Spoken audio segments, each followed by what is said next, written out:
Cheers. Cheers.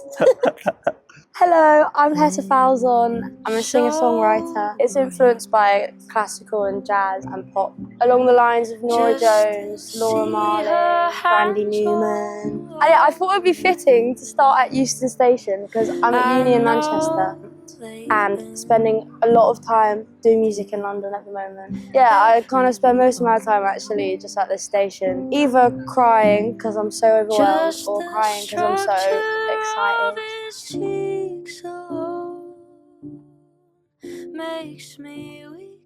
We're just outside Happy Bones Coffee near Euston Station. What's brought us here in the first place? I feel like this is kind of one of the first places that I found, and I was like, okay, this is going to be my coffee shop when I'm in London. It's kind of the place that I come to before scary meetings and after exciting meetings, and it's my little safe space. Just coming into your actual singing, because I feel like singing is sort of your main tool, I suppose. Was there a moment where you're like, this is my thing, or is it just slowly, naturally progressed over time? I started singing lessons, I think I was 4, and I had like some group lessons with my brother and my sister, and they were older than me, and because they were older than me, they would get all the solos and they would get all the harmonies, and I was never allowed to like sing on my own. Like there was always someone like doubling me, and I was like the best one. So from kind of a young age, I was like kind of put off being a singer. Not like put off, but I just didn't want to be compared. It's youngest child syndrome. I was like, I want to do my own thing. And so like tried out quite a lot of instruments and then eventually found songwriting. And that was like a way for me to do something and not be able to be compared to anything. I mean, a lot of my songs are about my love life and about crushes. So I mean, like, I definitely have a lot of songs about boys from Somerset. When you're singing, do you just find you naturally go to that place?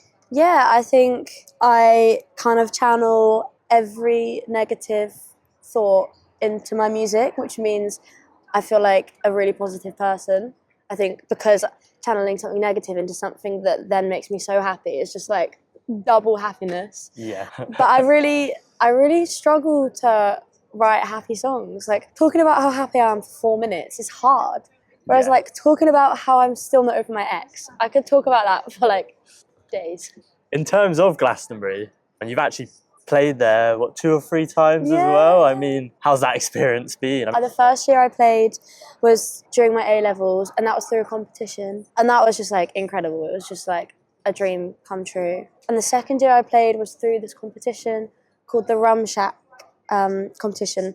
Played on this stage called the Rum Shack stage, which is so cool. It was like the same stage that Corrupt FM was playing, and I was like, what is going on? Is it in Shangri-La? Yeah. The classic thing at Glasgow is you lose your voice after one day. That was the first year I played. I was playing on the Sunday, and like by the Friday, my voice was gone. Do you feel like there has been people who've just come along to your show and then they've been like, oh, I feel like I've found some new music from watching you as well? Does that happen quite often? Yeah, defo. I think I'm doing these headline shows in London and Manchester, and it's so interesting because everyone who's coming is people who've seen me live.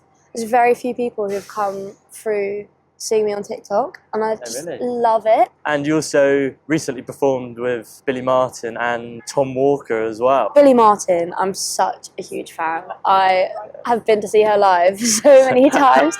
That was like, out of everyone I've opened for, she was like kind of she is one of my favourite artists. So that was really, really special. Yeah. And opening for Tom, it was at New Century Hall in Manchester. Like, it's one of those venues that I would think, oh my God, like imagine if I got to play there one day. Thinking like, even if that day came, it would be in years. And like, the fact that I've done it is,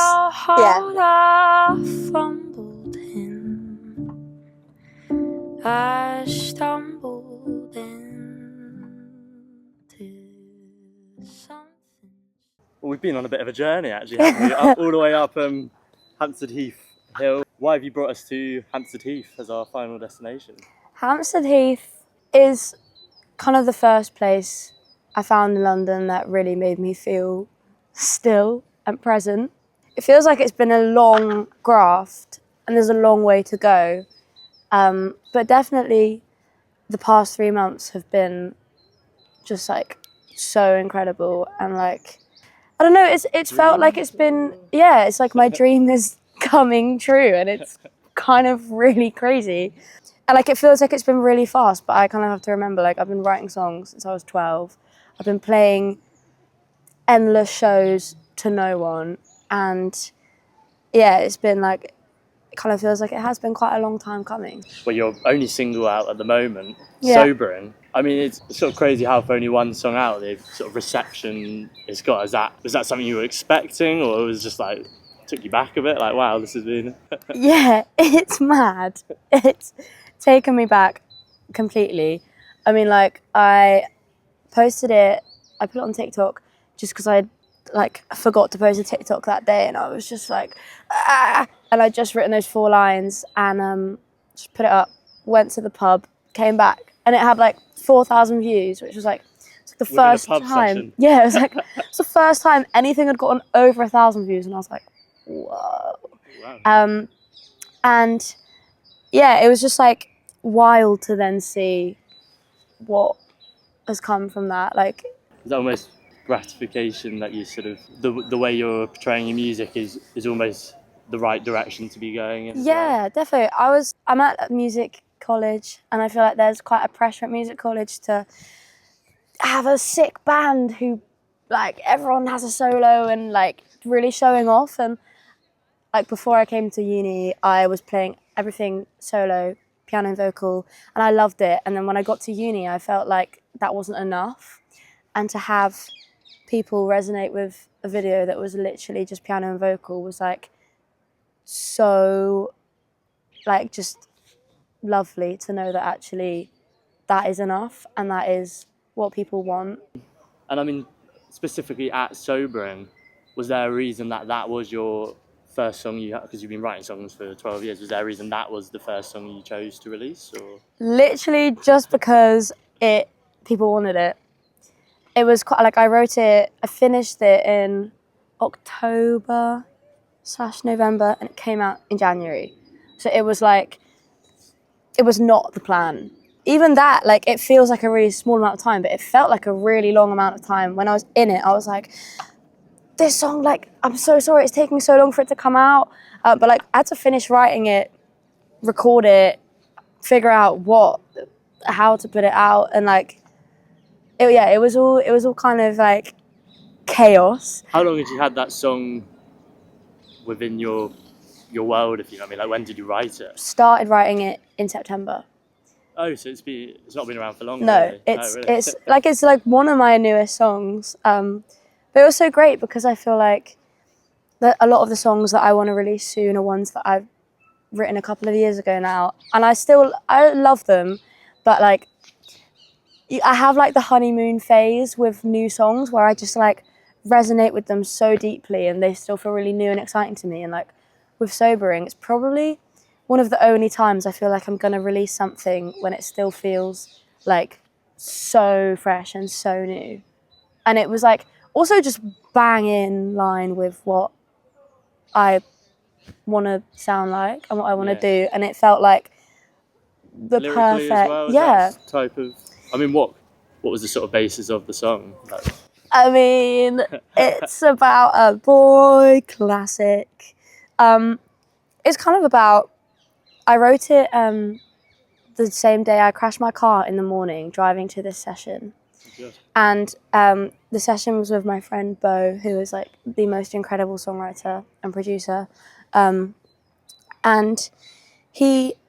I just sent him a picture. He was like, "You all good for the session?" And I just sent him a picture of me, like, in floods of tears, like, "Yeah, might be a bit late, just crashed my car." And in the session, we just wrote the harmony and the melody. And even then, it just had this emotion of like crashing, kind of like the same as like the sobering effect. Like, you do something or you see something, and all of a sudden you just get this like self-awareness. Like, I remember like seeing the car crash into the back of me, and everything kind of felt a bit like a fever dream. And then I just had that moment of like, oh my fucking God, I've just written my car off. And it's just like that pit in your stomach.